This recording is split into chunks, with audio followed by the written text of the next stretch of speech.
जय हिंद, नमस्कार प्यारे साथियों। स्वागत है आप सभी का उत्कर्ष एकेडमी खिलचीपुर के ऑनलाइन प्लेटफॉर्म में।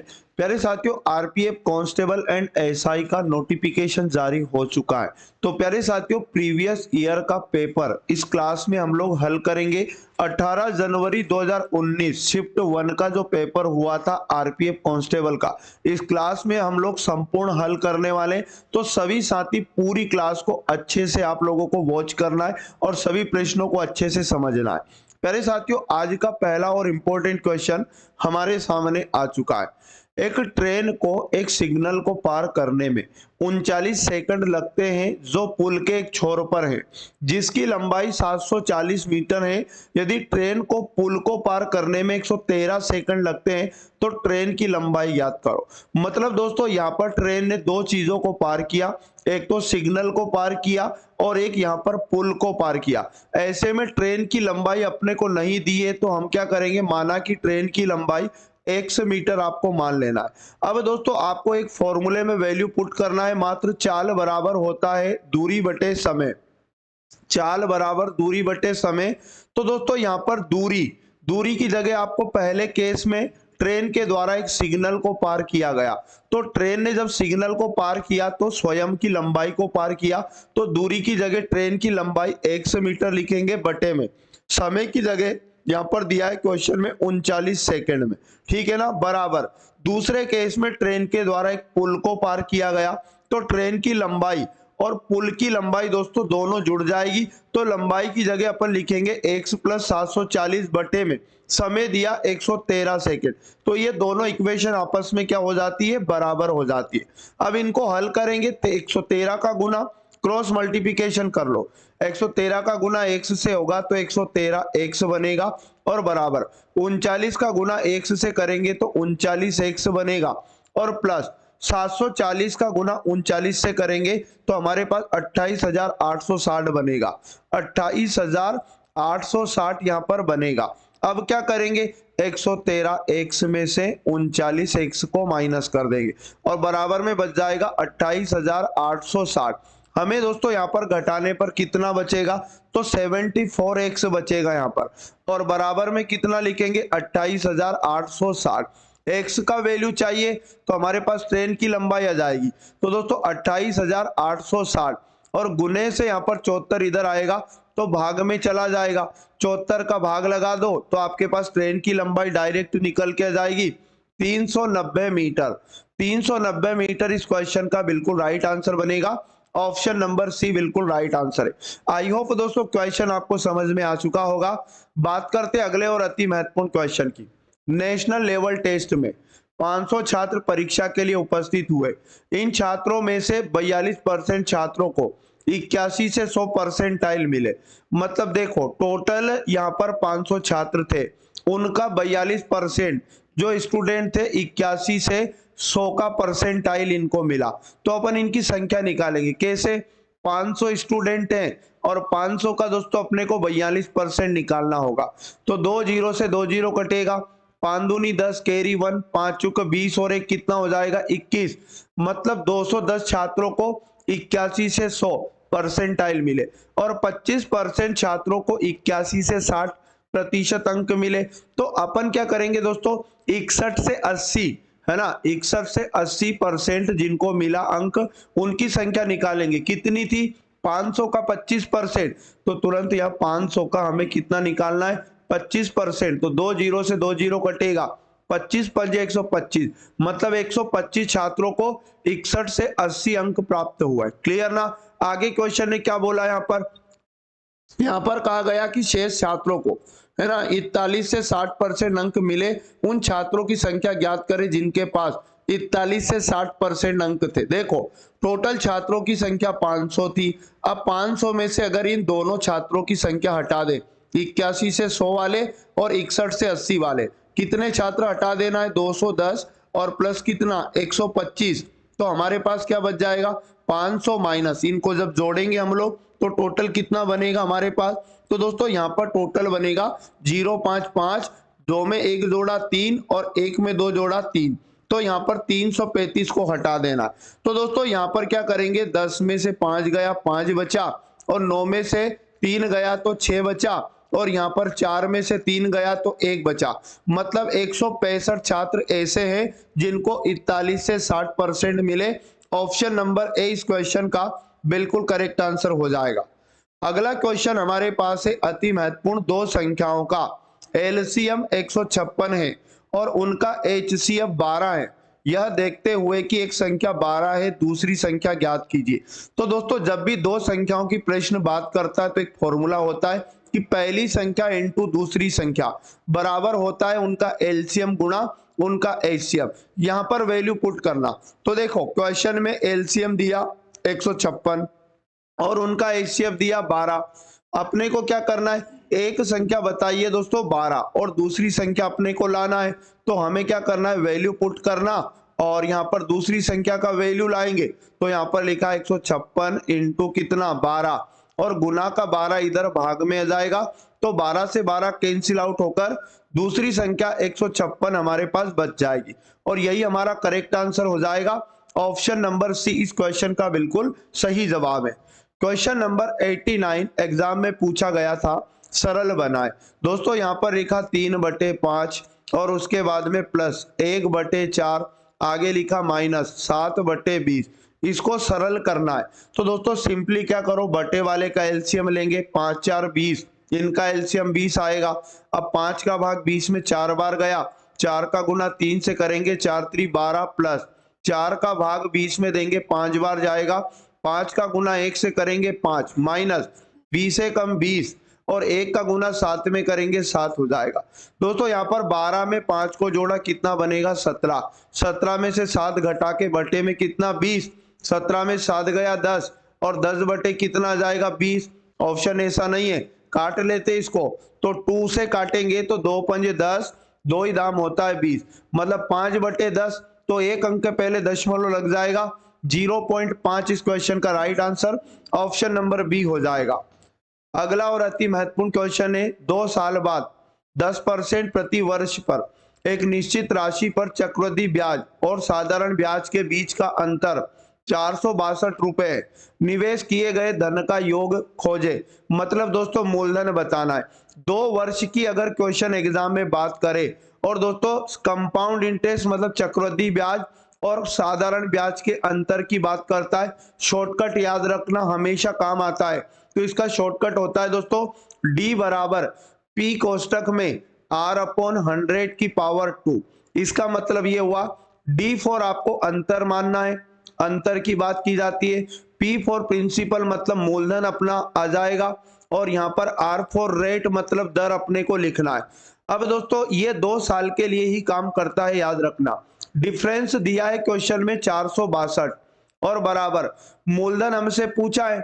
अब यहाँ पर R का मान भी 10 दिया और बटे में कितना है 100 और इसकी पावर 2 करेंगे, 1 0 से 1 0 कट जाएगा, तो यहाँ पर क्या बनेगा 462 बराबर P और इंटू इसकी 2 पावर है तो 1/10 यहाँ बचा, इसका 2 बार मल्टीप्लाई हो जाएगा। अब अपने को दोस्तों P का मान चाहिए तो भाग का 100 इधर जाएगा, तो 462 के बाद 2 0 लग जाएगा, तो 46,200 यहाँ पर मूलधन आ जाएगा। यही हमसे पूछा गया, ऑप्शन नंबर डी बिल्कुल राइट आंसर हो जाएगा। अगला और अति महत्वपूर्ण क्वेश्चन हमारे पास है, एक दुकानदार प्रत्येक के लिए 94 रुपए पर 2 लेख बेचता है, जिसमें से एक लेख ने 10% का लाभ कमाया और दूसरे ने 10% का नुकसान उठाया, ठीक है ना। कुल लाभ या हानि का प्रतिशत ज्ञात करना है। दोस्तों इसके लिए डायरेक्ट एक फॉर्मूला होता है प्लस माइनस एक्स और प्लस माइनस वाई, ठीक है, और यहाँ पर हमेशा प्लस लगाना, x इंटू वाई और बटे में आ जाएगा 100। क्या करना समझो, x का मान वो होगा पहले वाला परसेंट, अगर लाभ हुआ तो प्लस का लिखेंगे और हानि हुआ तो माइनस का लिखेंगे। तो देखो पहले तो लाभ हुआ तो प्लस का 10 फिर माइनस का 10, क्लियर ना, और यहाँ पर लगाना है प्लस, x की जगह क्या लिखना, पहले प्लस का 10 और y की जगह माइनस का 10, दोनों का गुना करेंगे बटे में 100 आ जाएगा, तो ये तो 0 बन जाएगा, प्लस 10 माइनस 10 0 और इधर प्लस, ये 2 0 से 2 0 कट जाएगा और यहाँ पर 1%, 1 का गुना माइनस 1 से करेंगे तो माइनस का 1% आपके पास आ जाएगा। अब दोस्तों इधर से कोई मतलब नहीं है, मतलब माइनस का अगर वैल्यू आता है तो ऐसे में हमेशा हानि होती है। तो यहाँ पर याद रखना कुल लाभ या हानि का परसेंट कितना हुआ, तो 1% की हानि हुई। ऑप्शन नंबर 20 क्वेश्चन का बिल्कुल राइट आंसर आपको याद रखना है। चलो अगला और अति महत्वपूर्ण क्वेश्चन, एक व्यक्ति सामान्य गति से 7/8वें स्थान पर सवारी करता है और वह सामान्य समय से 22 मिनट देरी से गंतव्य तक पहुंचता है, लिया गया सामान्य समय ज्ञात करो। देखो पहले तो गति की बात कर रहा है, तो हम क्या करेंगे, गति का अनुपात बताएंगे। तो गति का अनुपात भी दो तरह से बनेगा, एक तो सामान्य गति और एक चली गई गति। तो ऐसे फ्रैक्शन को आप क्या करोगे, 7/8, ये कह रहा ना सामान्य गति का 7/8, तो ये जो बटे वाला मान होगा 8, ये सामान्य गति मानना, और चली गई गति क्या थी, 7। तो दोस्तों दो चालों का अनुपात इस प्रकार आपको बना लेना है, और चाल का उल्टा अनुपात क्या होता है, समय का अनुपात होता है। तो समय का रेशो बनेगा 7/8, ठीक है ना, मतलब सामान्य गति से 7 अनुपात का समय लगेगा, और अगर वो 7 की गति से चलेगा तो 8 अनुपात का समय लगेगा। तो ये समय का अंतर प्रश्न में दिया है, और यहाँ पर अंतर अनुपात में कितने का है, 1 अनुपात का, और 1 अनुपात का मान क्वेश्चन में दिया है कि 22 मिनट की देरी से पहुंचता है। अब साथियों करना कुछ भी नहीं, 1 अनुपात का मान 22 मिनट आया, क्वेश्चन ने कहा सामान्य समय बताओ, तो सामान्य समय का अनुपात कितना है, 7 अनुपात है। तो अपन क्या करेंगे, डायरेक्ट सामान्य समय निकाल लेंगे। सामान्य समय लाने के लिए दोस्तों ये जो 1 अनुपात का मान आया 22, इसका गुना करना है 7 से, तो 7 दूनी 14 और 7 दूनी 14 1 15, 154 मिनट का समय आ जाएगा, और ये सामान्य समय हो जाएगा। ऑप्शन नंबर 20 क्वेश्चन का बिल्कुल करेक्ट आंसर है। आई होप की जानकारी आपको समझ में आ चुकी होंगी। बात करते हैं दोस्तों अगले क्वेश्चन की। ए, बी और सी एक नगद पुरस्कार 6:7:8 के अनुपात में आपस में बांटते हैं, और सी का हिस्सा बताया 52,000। तो ए और बी द्वारा प्राप्त कुल राशि को एक साथ खोजना है। तो देखो ए का अनुपात दिया, एक बी का दिया और एक सी का दिया। तो ए का अनुपात बताया 6 अनुपात, और बी का बताया दोस्तों 7 अनुपात, और सी का बताया है 8 अनुपात। अब क्वेश्चन में अपने को क्या दिया, क्वेश्चन में हमें सी का मान दिया है, सी को 8 अनुपात में 8 मिला, और रुपए में कितना मिला, 52,000। उसके बाद 52,000 दिया है, मतलब दोस्तों क्वेश्चन में 8 अनुपात का मान 52,000 दिया, तो 1 अनुपात का मान लाएंगे कैसे, 52,000 में 8 का भाग लगाओ, ठीक है ना। तो 8 से काटेंगे, 8 छंग 48 है ना, 6 बार बचा कितना, 4, ठीक है ना, 8 5 40 और 0 0, 1 यूनिट का मान कितना आया, 6500। अब ए और बी का कुल हिस्सा बताना है, तो ए और बी का कुल मान लाने के लिए इनके अनुपात को जोड़ेंगे। 6 + 7 को जोड़ा तो दोनों को 13 अनुपात मिला, और 13 का गुना किससे करना है, 1 अनुपात यानी 6500 से, ठीक है ना। तो यहाँ पर 0 0, 13 5 65, कैरी आया 6, 13 छंग 78, और 6 कितना हो जाएगा, 79 80, और उसके बाद 4 74, मतलब 84 हो जाएगा। तो दोस्तों दोनों को मिलाकर 84,500 रुपए मिलेगा। डायरेक्ट आप कर सकते हैं, ऑप्शन नंबर सी इसका सही जवाब हो जाएगा। अगला और अति महत्वपूर्ण, अंक गणितीय प्रगति का औसत ज्ञात कीजिए, जिसका पहला अंक 33 और अंतिम अंक 45 है। मतलब दोस्तों यहाँ पर एक सीरीज में पहला पद बताया, क्वेश्चन में एक पहला पद अपने को क्वेश्चन में बताया है कि 33 है, और अंतिम पद बताया अपने को कितना, अंतिम पद बताया दोस्तों 45 है। अपने को बनाना है औसत, और दोस्तों अगर किसी भी सीरीज का पहला और अंतिम पद पता हो, डायरेक्ट औसत लाना है, तो पहला और अंतिम पद को जोड़ो, मतलब 33 में 45 को जोड़ेंगे और 2 का भाग लगा दो, सीधा आपके पास औसत निकल के आएगा। तो 5 3 8 हो जाएगा, और 4 3 कितना हो जाएगा, 7, 78/2, 2 का भाग देंगे यहाँ पर, तो 2 तिया 6, 1 बचा, 2 इनाम 18। मतलब दोस्तों जो औसत बनेगा इस श्रेणी का 39 बनेगा। ऑप्शन नंबर 20 क्वेश्चन का बिल्कुल सही जवाब हो जाएगा। चलो बात करते 95 नंबर, अति महत्वपूर्ण, वित्तीय वर्ष की पहली तिमाही के दौरान, इस क्वेश्चन को अच्छे से समझिएगा, कंपनी का व्यय 34,000 था। पहली तिमाही का व्यय दिया दोस्तों कंपनी का, पहली तिमाही का मतलब पहले 3 महीने, तिमाही 3 महीने की होती है, तो मतलब दिया कितना, 3400। क्लियर। वित्तीय वर्ष की दूसरी तिमाही के दौरान, मतलब अगले 3 महीने का है ना, दूसरी तिमाही का भी मान दिया, दूसरी तिमाही का कंपनी का क्या दिया दोस्तों, यहाँ पर खर्च दिया, व्यय दिया है ना, कितना दिया, 2600 दिया है। क्लियर ना। और ये कह रहा है कि वित्तीय वर्ष की तीसरी तिमाही के लिए 9200 है, तो तीसरी तिमाही का भी अपने को मान दिया है। तीसरी तिमाही मतलब 3-3 महीने के, है ना दोस्तों, 3-3 महीने की तिमाही होती है, जिसमें अगली तीसरी तिमाही थी, 9200 यहाँ पर खर्चा था। और पूरे वर्ष के दौरान कुल त्रैमासिक औसत व्यय, तो दोस्तों पूरे वर्ष में कितनी, यहाँ पर देखो पूरे वर्ष का जो तिमाही का औसत है वो दिया 20,900, और 3-3 महीने की पूरे साल में कितनी तिमाही होती है, 4, तो दोस्तों 3 चुक 12, 12 माह हो जाएंगे टोटल। क्लियर ना। तो इसका मतलब हमें 4 तिमाही का औसत दिया, तो हम क्या करेंगे, चारों का योग निकाल लेंगे। चारों का क्या निकाल लेंगे दोस्तों, योग निकाल लेंगे। तो औसत कितना दिया हमें, 20,900 दिया, और इसमें गुना करेंगे 4 का, तो यहाँ पर योग बन जाएगा 0 0 9 चुक 36 कैरी 3, यहाँ पर 3 आ जाएगा, और 4 दूनी 8, 83,600 याद रखना, ये चारों तिमाही का योग है। अब अपने से क्वेश्चन ने पूछा वर्ष की अंतिम तिमाही के लिए व्यय खोजे।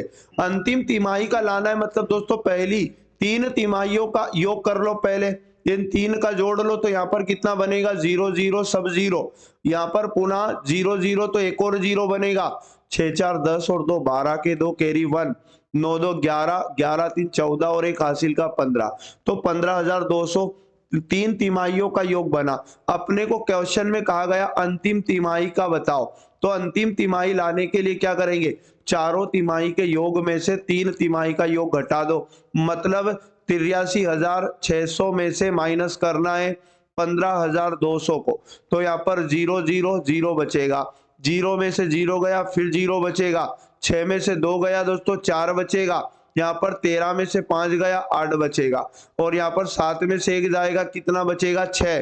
ठीक है ना। तो 68,400 याद रखना अंतिम तिमाही का व्यय हो जाएगा, 68,400, ऑप्शन नंबर डी इस क्वेश्चन का बिल्कुल राइट आंसर है। आई होप कि दोस्तों क्वेश्चन आपको समझ में आ चुका होगा, ऐसी आशा और उम्मीद मैं करता हूं। ठीक है ना।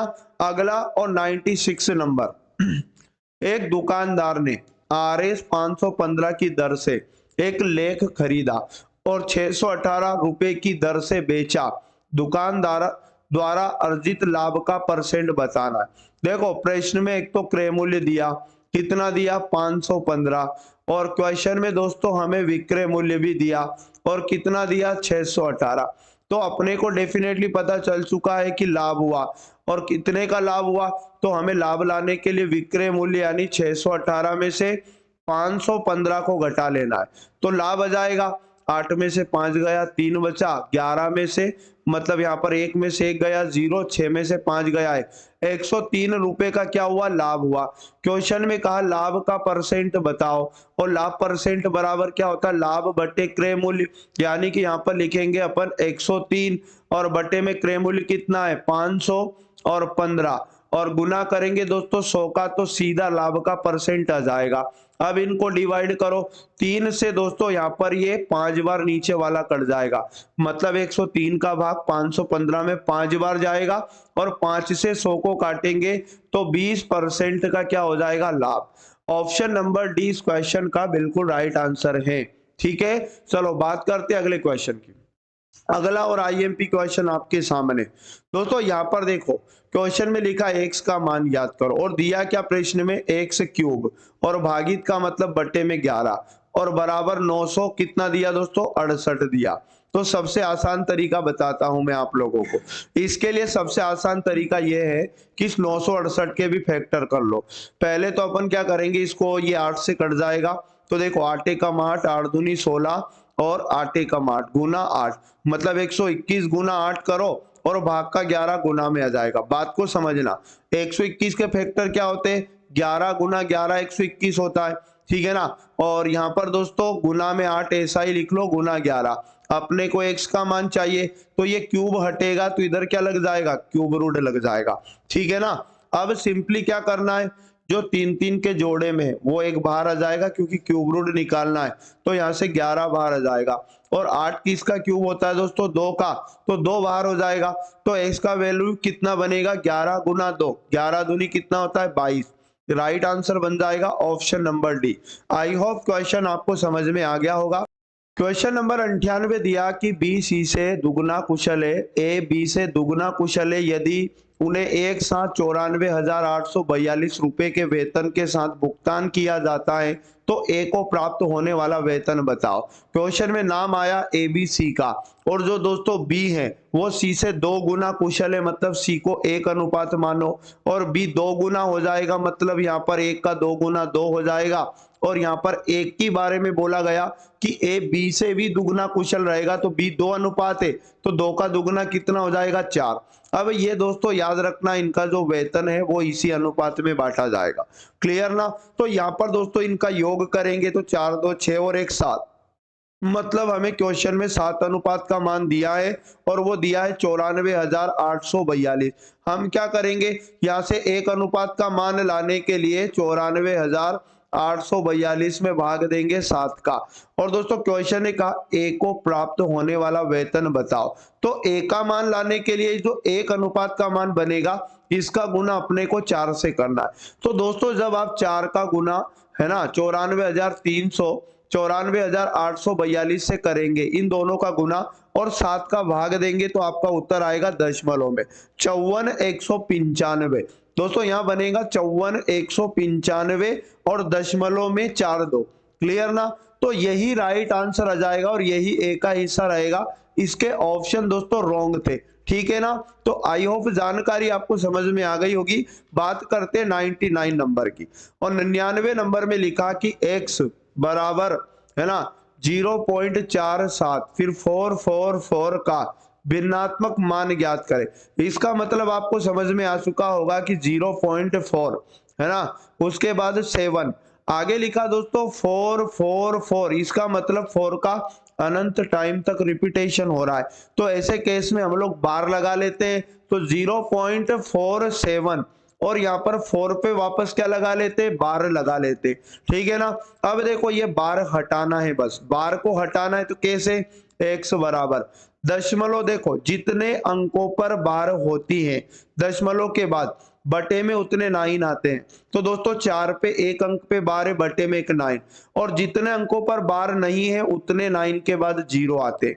और पूरी संख्या 474 ऊपर लिखना और उसमें से उसको घटाना जिस पर बार नहीं है। तो हम 47 को माइनस कर देंगे क्योंकि 47 पर बार नहीं है। अब इनको घटा लो तो 14 में से 7 जाएगा, 7 बचेगा, और यहाँ पर 6 में से 4 गया, 2 बचेगा, और यहाँ पर 4 में से कुछ भी नहीं जाएगा। तो 427 बटे में कितना बनेगा 900।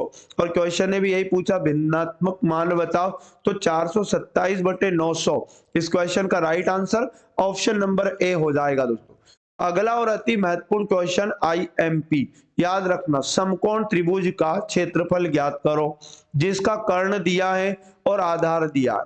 ठीक है ना दोस्तों। तो क्षेत्रफल जो होता है याद रखना वो क्या होता है, 1/2 आधार इंटू ऊंचाई, आधार इंटू ऊंचाई होता है।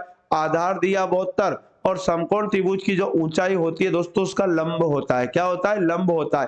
तो हम क्या करेंगे, पाइथागोरस थ्योरम लगाएंगे। हम जानते हैं कि कर्ण का वर्ग बराबर होता है लंब का वर्ग प्लस आधार का वर्ग। ठीक है। तो क्वेश्चन में दिया कर्ण, तो कर्ण का वर्ग करेंगे, मतलब हमें क्या करना है 78 का वर्ग करना है दोस्तों, है ना। तो यहाँ पर लिखेंगे आप 78 का वर्ग बराबर लंब का वर्ग, तो लंब का वैल्यू तो अपने को चाहिए, तो लंब का वर्ग ऐसा ही लिखो, और आधार का वर्ग मतलब दोस्तों 72 का वर्ग हम लोग यहाँ से कर लेंगे। ठीक है। अब क्या करेंगे अपन 78 का वर्ग करेंगे तो यहाँ पर 6084 बनेगा, 6084, और 72 का वर्ग करके इसमें से माइनस कर देंगे तो 5184, 5184 72 का वर्ग होगा, और बराबर में बच जाएगा लंब का वर्ग। अब दोस्तों क्या करना है, इनको घटा लेंगे हम लोग, तो हमारे पास बचेगा 900, टोटल 900 बचेगा, और ये किसकी वैल्यू है, लंब के वर्ग की। अब दोस्तों लंब का मान चाहिए अपने को, तो क्या करेंगे अपन, ये वर्ग हटेगा तो रूट लग जाएगा 900 पे, तो लंब का वैल्यू कितना बच जाएगा अपने पास, 30 बच जाएगा, 30। ठीक है ना। अब देखो क्षेत्रफल आराम से आ जाएगा 1/2, आधार अपने को दिया क्वेश्चन में 72, और इंटू ऊंचाई। तो दोस्तों समकोण त्रिभुज की ऊंचाई उसका लंब होता है जो अपन 30 लेके आ गए, ठीक है ना। 2 से काटो 30 को तो ये 15 और 15 दूनी 30, कैरी आएगा 3, 15 साथी 105 और 3 कितना हो जाएगा 108। तो दोस्तों यहाँ पर 1080 है ना, याद रखना सेंटीमीटर स्क्वायर में इसका क्या बन जाएगा, क्षेत्रफल बन जाएगा। मतलब ऑप्शन नंबर 20 क्वेश्चन का राइट आंसर हो जाएगा। बात करते अगला और अति महत्वपूर्ण क्वेश्चन दोस्तों 101 नंबर। किसी संख्या के 80% के, 75% के, 66.67% के, है ना, 25% का मान 55 19 है, तो उस संख्या के 50% का मान क्या होगा। दोस्तों सबसे पहले एक संख्या मान लो आपके पास कि माना कोई संख्या x है। क्वेश्चन ने कहा कि x का 80%, तो अपन निकालेंगे x गुना 80/100, ठीक है ना। फिर उसका भी कितना 75% मतलब 75/100, फिर उसका भी 66.67%। तो 66.67% की जगह आप डायरेक्ट इसकी फ्रैक्शन लिख लो 2/3। कितनी लिखोगे दोस्तों 2/3। और इसका भी 25% मतलब 25/100 और बराबर में दिया है कितना 55 19 दिया है। अब सुपर तरीके से अपन इसको सॉल्व करके x का वैल्यू लेकर आएंगे। तो यहाँ पर देखो 25 या 75, 25 चुक 100, 4 से काटेंगे तो 80 कट जाएगा 20 बार, और 20 से काटेंगे 100 को 5 बार कटेगा। 5 से दोस्तों 25 कटेगा 5 बार, 50 25, 3 से 3 भी कट जाएगा, क्लियर। 5 गुना 2 करेंगे तो 10, 10 से ये एक 0 कट जाएगा, क्लियर ना। तो x का वैल्यू फाइनली कितना बचेगा 55 19, और ये भाग से 10 इधर आएगा तो एक 0 इधर बढ़ जाएगा। तो संख्या आ चुकी है 55 190। अब दोस्तों क्वेश्चन ने कहा कि संख्या का 50% बताओ। तो अपन क्या करेंगे, जो संख्या आई अपने पास 55 190, इसका 50% निकाल लो बस। तो यहाँ पर ये 2 0 से 2 0 कटेगा, 5 9 45, कैरी आएगा 4, ठीक है ना। 50 25 और 4 कितना हो जाएगा 29 हो जाएगा, कैरी आ जाएगा कितना 2, है ना। आगे अगर बात करें यहाँ पर तो 50 25 और 2 कितना हो जाएगा 27। तो दोस्तों 27,595, ये जो मल्टीप्लाई है जब आप इसको पूरा करेंगे तो 27,595 आपका right answer option number B बन जाएगा। आई होप जानकारी आपको समझ में आ गई होगी। बात करते हैं अगले क्वेश्चन की। अगर सुनील एक बॉक्स से 16 आकाश गंगा चॉकलेट खाने में सक्षम है, ठीक है ना, मतलब 16 खा सकता है ना सुनील। 25 चॉकलेट हैं, जिसमें 25 चॉकलेट है, तो बक्से में कितने प्रतिशत चॉकलेट शेष है। देखो 25 है, 25 में से अगर 16 को घटा दे तो यहाँ पर कितना बच जाएगा हमारे पास 9 चॉकलेट और शेष बचेगी। तो ये कह रहा शेष चॉकलेट का परसेंट बताओ। मतलब इस 9 को परसेंट में बदल दो तो 9 बटे कितनी चॉकलेट है टोटल 25, कि ये 25 का कितना परसेंट बनेगा, गुना 100 करेंगे। 25 से काटा 25 चुक 100 और 9 चुक कितना बनेगा 36%। इस क्वेश्चन का right answer option number C हो जाएगा। अगला और अति महत्वपूर्ण क्वेश्चन दिया है, सरल बनाए। दोस्तों बोर्डमास रूल से करेंगे, बटे के ऊपर वाला ऊपर ही बोर्डमास रूल हल करेंगे। तो पहले भाग होगा 12 का भाग इधर देंगे तो 12 एकम 12, एक बचा 12 एकम 12, और 12 के बाद मतलब भाग के बाद गुना करेंगे तो 11 गुना 11 हो जाएगा 121।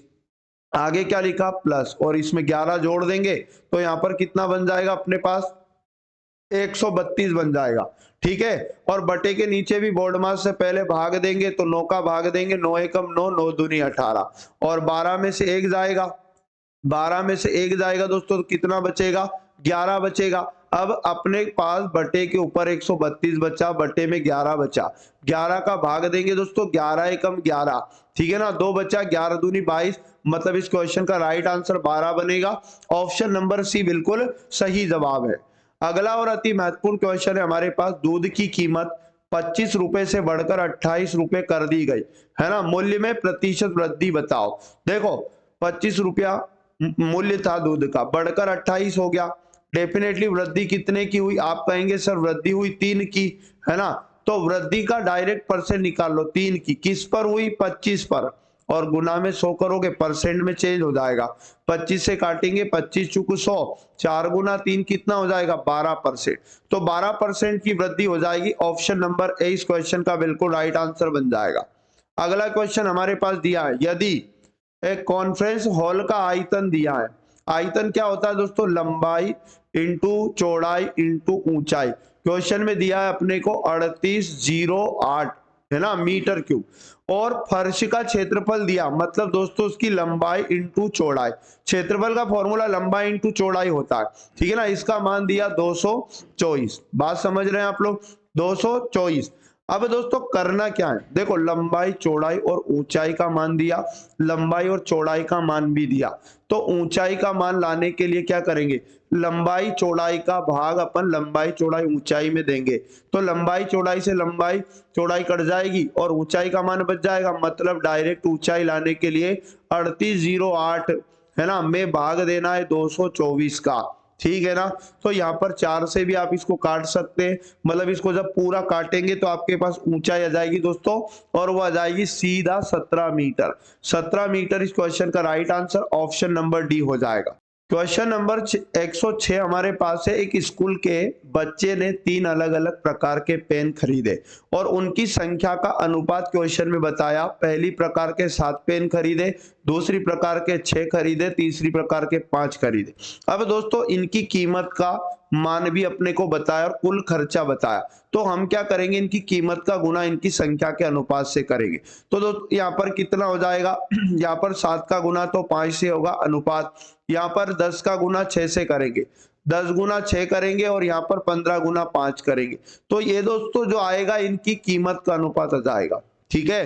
तो यहाँ पर 7 पंजे 35 और यहाँ पर अनुपात यहाँ पर बन जाएगा 60 और अनुपात 15 पन 75। ये इनकी कीमत का अनुपात बना, क्लियर। अब कुल कीमत बताइए 340, तो इस अनुपात को जोड़ो तो यहाँ पर कितना हो जाएगा दोस्तों, टोटल 170 बनेगा और 170 अनुपात का मान बताया 340। तो एक अनुपात का मान लाने के लिए 0 से 0 कटेगा, 17 का भाग 34 में देंगे, 2 बार जाएगा। तो एक अनुपात का मान 2 आया। क्वेश्चन ने कहा 10 रुपए के पेन जो थे उनकी संख्या बताओ। 10 रुपए के पेन की क्या बताओ, संख्या बताओ। तो जो एक अनुपात का मान आया 2, इसका गुना 10 रुपए के पेन की संख्या के अनुपात से करेंगे 6 से, तो 6 दूनी कितना बन जाएगा, 12 पेन उसने 10 रुपए के खरीदे, मतलब ऑप्शन नंबर डी इस क्वेश्चन का राइट आंसर हो जाएगा। चलो बात करते हैं अगले क्वेश्चन की। 107 जो हमारे पास आ चुका है। 3 वर्ष के बाद चक्रवृद्धि ब्याज के तहत कुल राशि 10% प्रति वर्ष पर पाए यदि मूल राशि 18,000 रुपए। मतलब दोस्तों आपको क्या करना है, 3 साल का मिश्र धन लाना है। तो डायरेक्ट मैं आपको एक तरीका बताता हूँ, ये जो 10% इसका फ्रैक्शन बनाएंगे कैसे, 10/100, 0 से 0 कटेगा तो 1/10 फ्रैक्शन बनेगी, 10 में 1 जोड़ेंगे कितना बनेगा, 11/10। अब डायरेक्ट अपने को लाना है मिश्र धन। दोस्तों क्या करना आप लोग, डायरेक्ट मिश्र धन लाने के लिए कितना समय है, 3 वर्ष। तो आप क्या करना, जो मूलधन है 18,000, इसका निकालना 11/10 और कितनी बार, 3 बार। तो डायरेक्ट आपके पास 3 साल का क्या जाएगा, मिश्र धन आ जाएगा। ये 3 0 से 3 0 कट हो जाएगा, 11 गुना 11 गुना 11, 11 का क्यूब होता है 1331 और 1331 का गुना किससे कर लो, 18 से कर लो। आपका राइट आंसर आ जाएगा 18 एकम 8, कैरी 1 होगा, 18 54 1 55, कैरी 5 होगा, 18 54 और 5 59, कैरी आएगा कितना 5, 18 एकम 18 और 5 कितना हो जाएगा 23, 23,958 इस क्वेश्चन का right answer option number D हो जाएगा। दोस्तों अगला और अति महत्वपूर्ण क्वेश्चन है। समांतर चतुर्भुज का आधार उसकी ऊंचाई से 3 गुना है और क्षेत्रफल बताया, तो आधार और ऊंचाई ज्ञात करना है। देखो एक तो आधार की बात कर रहा है क्वेश्चन और एक बात कर रहा है ऊंचाई की।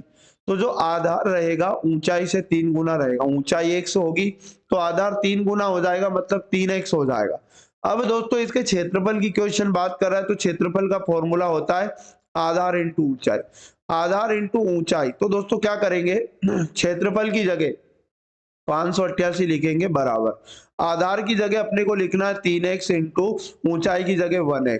तो यहाँ पर गुना करने पर क्या बन जाएगा, 3x स्क्वायर बन जाएगा और 3 का भाग इधर लगा दो, है ना। तो यहाँ पर 3 एकम 3, 2 बचा, 3 9 27, 3 छंग 18।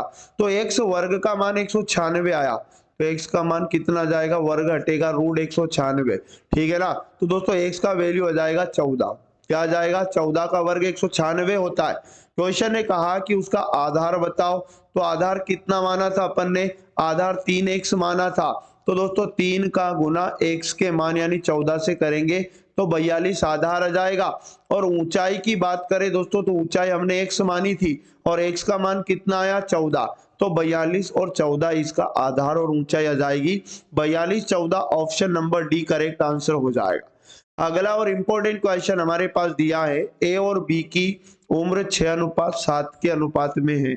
यदि उनकी आयु का योग बताया 78 तो उनकी आयु के बीच का अंतर बताओ। देखो ए और बी का अनुपात बताया 6:7, योग बताया 78 तो रेशो को भी जोड़ेंगे 6 + 7, 7 से कितना 13, 13 रेशो का मान बताया 78। एक रेशो का मान लाने के लिए 78 में लगाओ 13 का भाग, 13 छंग हो जाएगा 78 6। क्वेश्चन ने कहा उनकी आयु के बीच अंतर बताओ। दोस्तों डायरेक्ट अंतर लाने के लिए क्या करो, ये जो अनुपात है 7 और 6 का अंतर देखो तो 1 अनुपात का अंतर है, और जो भी अंतर का अनुपात होता है 1 अनुपात के मान से गुना करो यानी 6 से, तो 6 कम 6 मतलब 6 साल का अंतर आ जाएगा। ऑप्शन नंबर सी इस क्वेश्चन का राइट आंसर हो जाएगा। क्लियर। चलो बात करते हैं अगले क्वेश्चन की, अति महत्वपूर्ण क्वेश्चन।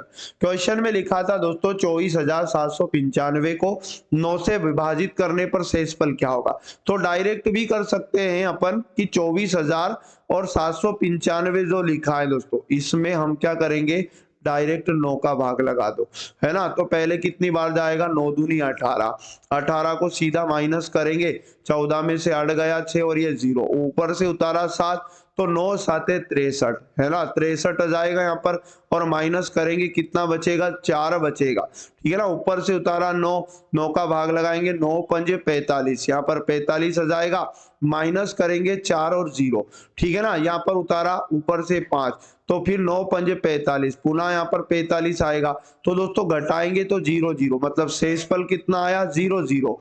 तो राइट आंसर लगाना 0, क्योंकि शेषफल पूछा है क्वेश्चन में तो 0 आ जाएगा। ऑप्शन नंबर ए बिल्कुल राइट आंसर हो जाएगा। अगला और अति महत्वपूर्ण क्वेश्चन है, सरलीकृत करें। दोस्तों बोर्डमास रूल से हल करें तो पहले बारी आती है छोटे ब्रैकेट की, ये छोटा ब्रैकेट होगा, तो इसमें क्या लिखा देखो 7 - 4 भागित 2, तो पहले भाग होगा 2 दूनी 4 और 7 में से 2 जाएगा तो छोटे ब्रैकेट में कितना आया 5। अब बारी आती है मझले ब्रैकेट की, तो ये मझला ब्रैकेट सोल्व करेंगे। इसके अंदर क्या लिखा 4 माइनस, और इधर सोल्व किया तो कितना आया दोस्तों, इधर सोल्व किया तो अपने पास 5 आया, तो 4 में से 5 जाएगा, माइनस का 1 बचेगा। अब अगले मझले ब्रैकेट की बारी है, ये जो दिख रहा है, तो इसमें लिखा दोस्तों 16 और फिर लिखा प्लस। अब देखो इधर कितना आया अपने पास, माइनस का 1 आया, और इसके बाद अगर अपन बात करें तो क्या हो जाएगा, गुना में कितना लिखा है, ये देखो बाहर 5 लिखा है गुना में, तो यहाँ पर 5 हो जाएगा। बात को समझना, अगर इन दोनों का पहले गुना करें दोस्तों तो 5 गुना 1 5 एकम 5 होगा, और ये प्लस भी क्या हो जाएगा, माइनस हो जाएगा, तो 5 एकम 5 मतलब 16 में से 5 जाएगा तो कितना बचेगा, तो यहाँ पर आप कहेंगे सर 11 बचेगा। क्लियर ना, 11 बचेगा। आगे अगर हम बात करें, और अब बारी है बड़े ब्रैकेट की, तो बड़े ब्रैकेट में लिखा 48 माइनस, और इधर कितना आया सोल्व करने पर अपने पास 11, तो 11 को घटाओ तो यहाँ पर कितना बच जाएगा 7, और 4 में से गया 3 37 बचेगा। अब क्या करो, लास्ट बचा 60 माइनस इधर आया 37, घटा लो, 10 में 7 गया 3 बचेगा, और 5 में से कितना गया 3, तो 2 बचेगा, मतलब 23 इस क्वेश्चन का right answer option number C हो जाएगा। क्वेश्चन नंबर 112 हमें दिया है कि 7 संख्याओं का औसत 63 है। दोस्तों जब भी औसत दिया जाए अपने को, संख्या दी जाए, तुरंत योग निकालेंगे। 63 का गुना 7 से करेंगे तो सातों संख्याओं का योग आ जाएगा, 7 या 21 कैरी आएगा 2, 7 छंग 42 और 2 कितना हो जाएगा 44। अब क्वेश्चन ने कहा एक संख्या को छोड़ने पर, एक संख्या को छोड़ देंगे 7 में से कितनी बच जाएगी 6, और औसत वही रहता है, मतलब अब भी औसत कितना है 63 है। 6 का गुना 63 से करेंगे, 6 3 18 कैरी 1, 6 छंग 36 और एक कितना हो जाएगा 37, तो 378 6 का योग बनेगा। क्वेश्चन ये कह रहा हटाई गई संख्या बताओ। हटाई गई संख्या लाने के लिए क्या करेंगे, 7 के योग में से 6 का योग घटा दो, हटाई गई संख्या बच जाएगी, यानी 441 माइनस कितना करेंगे 378, क्या बचेगा, 11 में से 8 गया 3, ये 3 में से 7 यानी 13 में 7 गया 6, 3 में से 3 गया 0, हटाई गई संख्या 63 आ जाएगी। ऑप्शन नंबर सी इस क्वेश्चन का बिल्कुल सही जवाब है। क्वेश्चन नंबर 113 हमारे पास दिया है, 24 मीटर प्रति सेकंड की गति से चलने वाली ट्रेन को साइन बोर्ड पार करने में केवल 6 सेकंड का समय लगता है। ट्रेन की लंबाई बताना है। और दोस्तों लंबाई का मतलब होता है दूरी, और दूरी बराबर होता है चाल इंटू समय। चाल इंटू समय। अब देखो ट्रेन के द्वारा किसे पार किया गया, तो आप कहेंगे सर ट्रेन के द्वारा, है ना, एक साइन बोर्ड को पार किया गया, तो स्वयं की लंबाई को पार किया गया। तो अपन चाल को लिखेंगे 24 मीटर प्रति सेकंड चाल, और समय दिया है क्वेश्चन में कितना, 6। तो 24 गुना 6 करेंगे, 6 चौको 24, कैरी आएगा 2, 6 दूनी 12, 2 14, मतलब 144 मीटर ये ट्रेन की लंबाई आ जाएगी। डायरेक्ट ऑप्शन नंबर बी सही जवाब हो जाएगा। चलो अगला 114 नंबर है, एक व्यापारी ने 684 रुपये की दर से एक लेख बेचा और 14% का लाभ कमाया। लेख की लागत मूल्य ज्ञात करना, मतलब हमें क्रय मूल्य बताना है दोस्तों। और उसने क्रय मूल्य पर 14% का लाभ कमाया, तो क्रय मूल्य 100% था, हम 114% में बेचेंगे, और इसका बेचा गया वैल्यू दिया 684। अब यहां से डायरेक्ट क्या करेंगे, हम क्रय मूल्य का मान लेके आ जाएंगे। तो दोस्तों क्रय मूल्य बराबर हो जाएगा 684 भाग से 100 गुना में, और गुना का 114 इधर आएगा तो कहां जाएगा, भाग में आएगा।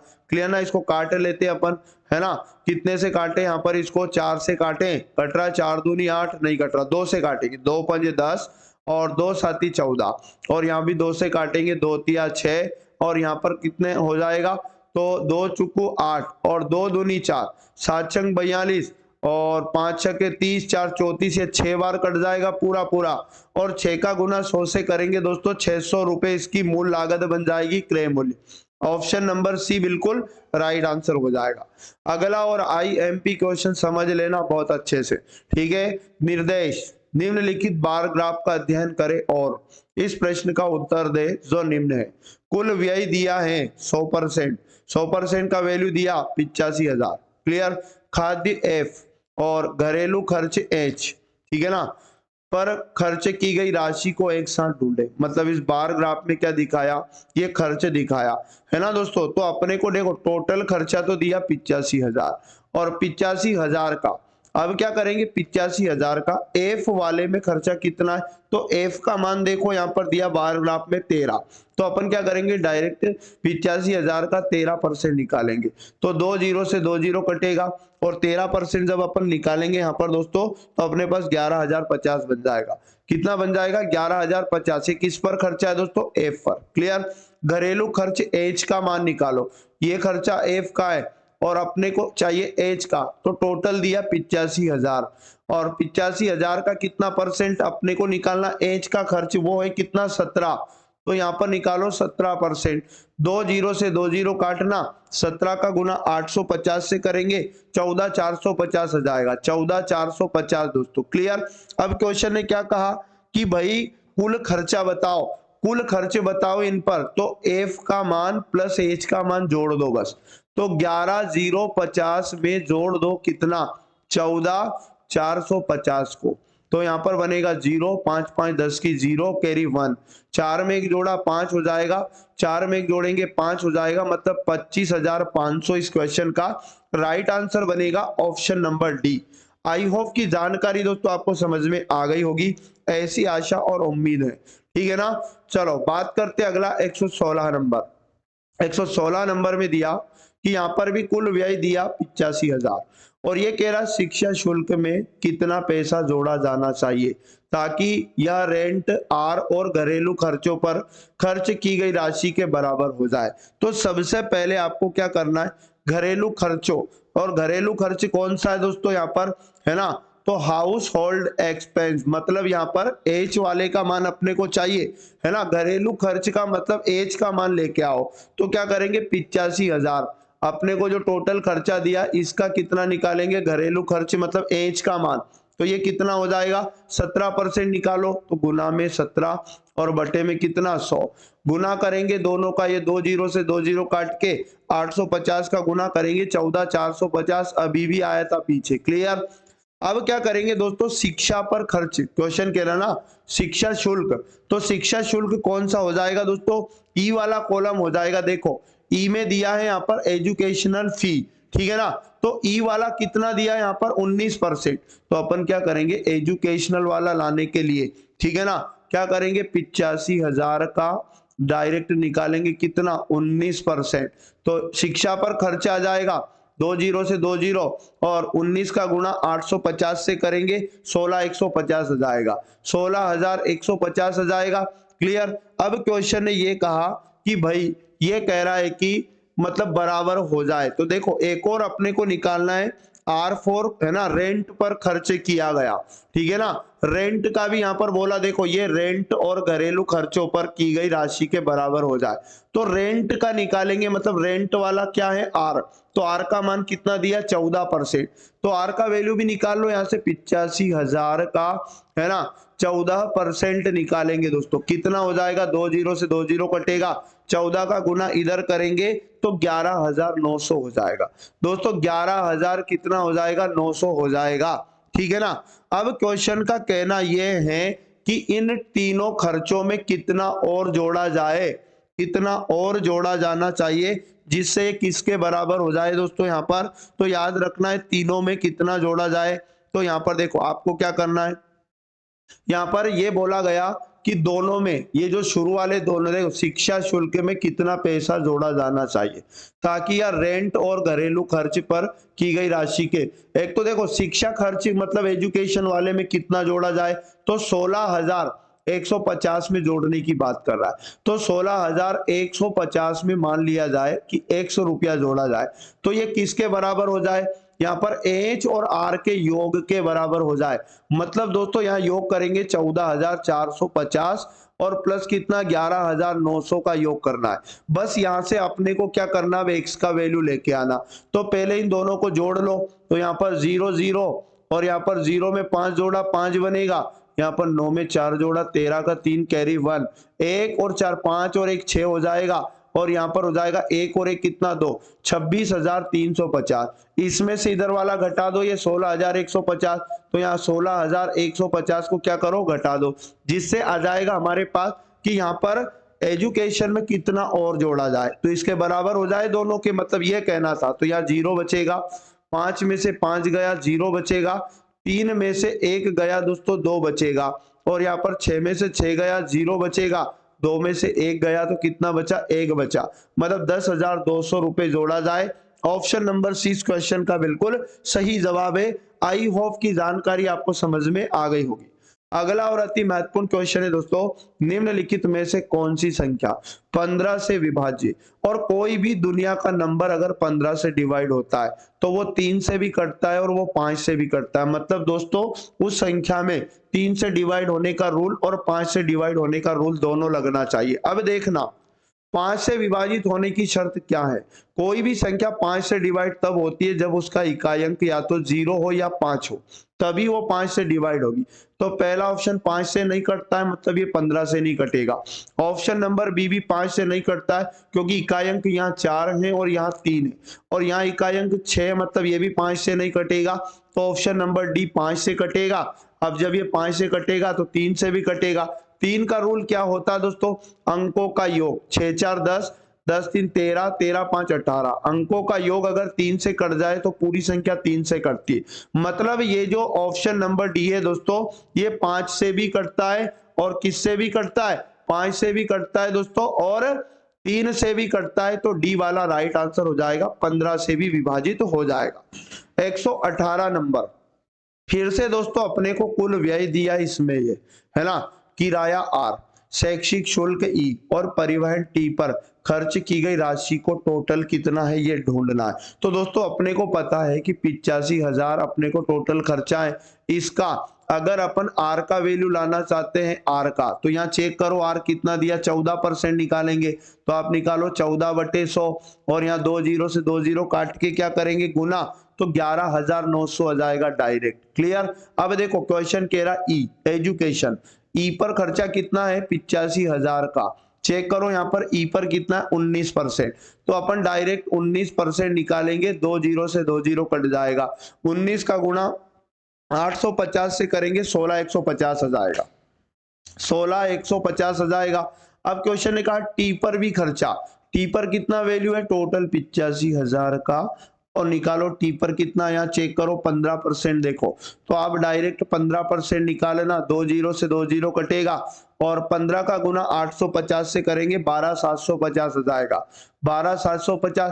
क्वेश्चन ने कहा दोस्तों एक साथ ढूंढे, मतलब कुल बताना है टोटल, मतलब आर का मान प्लस ई का मान प्लस टी का मान, योग बताना है। तो क्या करो 11,900 में जोड़ दो कितना 16,150 और प्लस कर दो 12,750। दोस्तों इन सबका योग करने पर कितना बनेगा 40,800 बन जाएगा, 40,800 मात्र ये पूछा है। ऑप्शन नंबर डी क्वेश्चन का राइट आंसर हो जाएगा। आई होप कि क्वेश्चन आपको समझ में आ चुका होगा। अगला और अति महत्वपूर्ण क्वेश्चन है दोस्तों, निम्नलिखित में से कौन सा 12 से विभाज्य है। 12 से विभाज्य है तो 12 का रूल क्या कहता है, कोई भी संख्या 3 से कट जाए और 4 से कट जाए तो पूरी संख्या 12 से भी कटेगी, मतलब 3 का रूल भी लगना चाहिए और 4 का भी लगना चाहिए। दोस्तों 4 का रूल क्या कहता है पहले ये समझ लो, किसी भी संख्या के अंतिम 2 अंक अगर 4 से कट जाए तो पूरी संख्या 4 से कटेगी। तो पहले ऑप्शन में 4 का भाग नहीं जा रहा, मतलब 4 का जा रहा है पहले में, बी में नहीं जा रहा है। देखो 4 एकम 4, 3 बचा 38 हुए, 38 4 की टेबल में नहीं आता, तो ये संख्या कभी भी 12 से नहीं कटेगी। अब देखो सी वाले में भी 4 का भाग अंतिम 2 अंकों में नहीं जा रहा है, तो ये भी नहीं कटेगा, और डी वाले में भी अंतिम 2 अंकों में 4 का भाग नहीं जा रहा है, मतलब ए वाला ऑप्शन 4 से कट रहा है। और 3 का रूल भी पता है, अंकों का योग 8 4 12, 12 6 कितना हो जाएगा 18, 2 20 और 7 27, अंकों का योग 27 बना, और ये 3 से कट रहा है, मतलब पूरी संख्या 3 से भी कट रही है। अंतिम 2 अंक 4 से कट रहा है, मतलब पूरी संख्या 4 से भी कट रही है, तो डेफिनेटली 12 से भी कटेगी। ऑप्शन नंबर ए बिल्कुल सही जवाब है। अगला और अति महत्वपूर्ण क्वेश्चन है, विनीत ने है ना 45,600 रुपये का निवेश किया और 2 साल बाद 912 रुपये की राशि प्राप्त की, ब्याज की दर का पता लगाएं। ठीक है ना, मतलब 2 साल बाद अपने को दिया है दोस्तों, ये क्या ब्याज दिया है, क्या दिया है ब्याज, साधारण ब्याज अपने को निकालना है। साधारण ब्याज का फॉर्मूला लगाओ, साधारण ब्याज बराबर होता है मूलधन इंटू रेट इंटू टाइम और डिवाइड बाई कितना 100। साधारण ब्याज दिया 912 बराबर मूलधन दिया 45,000 है ना 4,560 गुना रेट दिया कितना, तो रेट अपने को लाना है इंटू है ना, समय दिया है दोस्तों 2 साल और बटे में कितना करेंगे 100, तो हमारा आंसर आ जाएगा। ये 1 जीरो से 1 जीरो कटेगा, 2 से काटेंगे नीचे 5 आ जाएगा। ठीक, तो यहाँ पर क्या बनेगा 912 भाग का 5 गुना में जाएगा और ये गुना वाला जो नंबर है 456, 400 कितना दोस्तों 56 है ना, बटे में आ जाएगा और इधर आर का मान अपने पास बच जाएगा। इनको कर लो और ये गुना का 2 अपना पहले ही कट हो चुका है। बताओ 4 ऑप्शन में से क्या आएगा राइट आंसर, आपको भी कमेंट बॉक्स में बताना। 6 दूनी 12, 5 दूनी 10 से 11 और 4 दूनी 8, ये 2 बार कटेगा दोस्तों, 2 बार, और 2 का गुणा 5 से करेंगे तो 10% क्या आ जाएगा, आर का वैल्यू आ जाएगा। ऑप्शन नंबर सी इस क्वेश्चन का करेक्ट आंसर है। तो दोस्तों ये थे पूरे 35 के 35 क्वेश्चन जो आपकी एग्जाम में पूछे गए। तो साथियों रेगुलर इस क्लास के साथ आप जरूर जुड़े रहें और क्लास का नोटिफिकेशन प्राप्त करने के लिए चैनल को सब्सक्राइब करके बेल आइकन को ऑन कर ले। इस क्लास की डेली पीडीएफ भी प्राप्त मिल जाएगी आप लोगों को टेलीग्राम पर। टेलीग्राम का लिंक इस क्लास के डिस्क्रिप्शन में दिया है, जहां जाकर आप सभी साथी टेलीग्राम को ज्वाइन कर ले। और क्लास अच्छी लगी तो लाइक और शेयर अपने अधिक से अधिक दोस्तों तक इसको करें। मिलेंगे पुनः नेक्स्ट वाले पार्ट में। जय हिंद, जय भारत, वंदे मातरम।